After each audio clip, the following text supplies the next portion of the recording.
வணக்கங்க. ஒரு மானிடன் ஒரு மனுஷன் வந்துங்க வீடு கட்டுறாரு.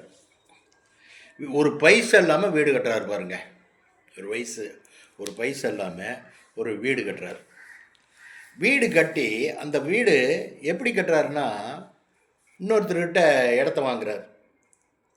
என்னங்க, இடத்த வாங்குறாரு.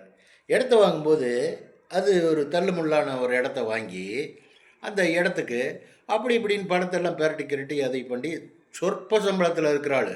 கிரிமில் மூளைதான தவிர சொற்ப சம்பளத்தில் இருக்கிறாள்.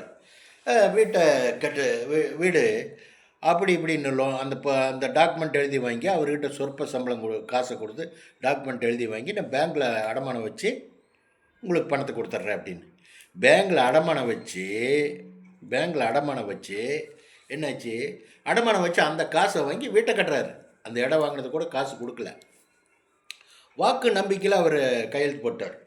சரி கொடுங்க அப்படின்னு இந்த டாக்குமெண்ட்டை கொண்டு பேங்க்கில் அடமானம் வச்சு வீட்டை கட்டியாச்சு.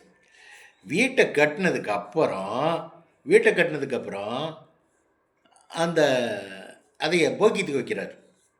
போக்கியத்துக்கு இதில் ஒரு 2 லட்சம், அதில் ஒரு 2 லட்சம் போக்கியத்துக்கு வைக்கிறார். போக்கியத்துக்கு வச்சு அந்த பணத்தில் கல்யாணம் பண்ணி வைக்கிறார். பிள்ளைக்கு ஒரு பையன் கல்யாணம் பண்ணி வைக்கிறார். கல்யாணம் பண்ணி வச்சு அவன் ஒரு 30 மாப்பிள்ளை, வேலைக்கே போகிறதில்ல, வீட்லேயே உட்காந்துருக்கான் லேப்டாப் பார்த்துட்டு. இந்த பாவம் வந்து எப்படி அடிக்குது பாருங்கள். இந்த பிள்ளைக்கு ஒரு 10 பவுன் நகையெல்லாம் போட்டு எல்லாம் கல்யாணம் பண்ணி கொடுத்தாரு. அந்த நகையை இவர் ஒரு சூழ்நிலையின் காரணத்தை ஏகப்பட்ட பிரச்சனை, ஒரு சூழ்நிலையின் காரணத்தினால அதை வாங்கி பேங்கில் வச்சிடுறாரு. அப்போ மருமகன் வீட்டில் உட்காந்து சாப்பிட்ருக்குறான். ஏன் வேலைக்கெல்லாம் போகிறது இல்லையா அப்படிங்கும்போது மருமகன் கேட்குறான், எனக்கு போட்டியெல்லாம் நகை என் பொண்டாட்டிக்கு அதெல்லாம் வாங்கி கொடு, நான் வேலைக்கு போகிறேன், வீட்டு விட்ட வெளியே போகிறேங்கிறான். பாவத்தின் சம்பளம் பார்த்தீங்களா? ஏதாவது நின்றுச்சா? அந்த வீடுனால் நீ அனுபவிச்சியா? சொல்லுங்க பார்க்கலாம். அப்புறம் நல்லா பழகிட்டு இருக்கிறவங்கிட்ட சீட்டு சேர்த்துறது.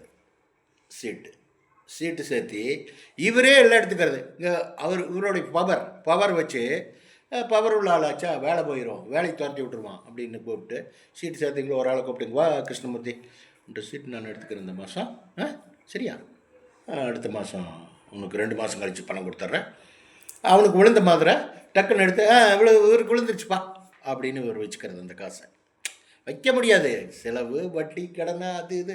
பொண்டாட்டியை ஊருப்பட்ட கடன் வாங்கியிருக்கா, அப்படி அக்கம் பக்கத்தில் கடன் வாங்கி இன்னொரு மானிடன்கிட்ட 60,000 ரூபா வாங்கியிருக்கார். அவரும் ஒரு பெருந்தன்மையை கேட்டு அவனை கொடுத்து பல பக்கம் அப்படியே வாங்கி கிங்கி பாவத்தின் சம்பளம் ஒன்றுமே இல்லாமல் கடைசியில் கேன்சரை வந்து செத்து போகிறார். 55 வயசில் செத்து போகிறார். அந்த பிள்ளையும் பிழைக்கல, அந்த பையனும் பிழைக்கல. இவர் சம்பாரிச்ச அந்த வீடும் அவருக்கு இல்லை. நெற்கதியாக நிற்கிறதாருங்க இவனை நம்பி வந்த பொண்டாட்டி. என்னங்க, பாவத்தின் சம்பளம் பார்த்தீங்களா? பாவம் பண்ணுற நாள் என்ன எப்படி எல்லாம் இது பண்ணி குடும்பமே அந்த தலையை தூக்க முடியாதுங்கன்னு சொல்ல வர்றேன். வச்சிட்டுங்களா? ஓகே, பாய்.